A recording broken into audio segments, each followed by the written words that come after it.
dubartoonni keenya ofeedu ijaaban kan naamusa islaamaa eeggatu adabaan garuu dibdiin bakka hin taane nama dhaabaa uzriidha jedhamu sitti yaadamuu qaba har'a ilmaan dhalachuu baakii mallaaluu qaba hawaasni keenya meenyuun achii qaba hinjiru hambatu ol qabee qaqqaba dibdiin kun wallabaa keenya kana laala arganne ergamaa jaala namni facaafatiin biqila maaleegaa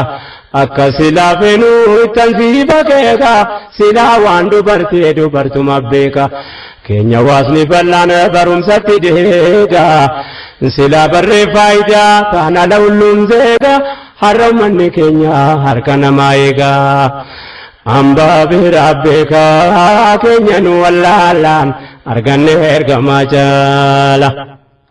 beekumsa walitti qabuutoo dandeenyu baruuf barsiifachuu wanni dhiiblee teenyuuf namni borummata tajaajilu eenyu har'a kunoo biyyaaf waa gochuu hin dandeenyu kaleessan baranneef takaalamnee teenyu yaabboolee wankiyyaamee wala dhageenyu dibdeennu mudannee dhalootaan hin geenyu bakka ummanni gahannu sakaa borgeenyu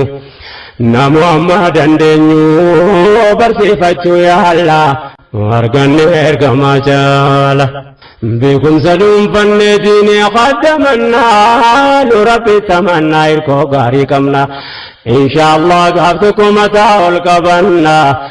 waan namni biraan qabne islaamummaa qabna diiniifis daawaafis os bu'aa qabaanna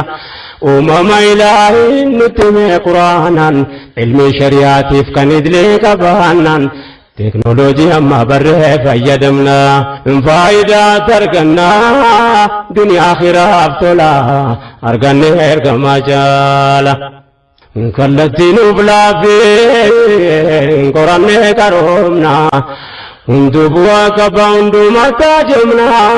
sooshoolojii jedhan hawaasa qoranna arteedhaaf hoguma gaazexeessaa taana injineera taane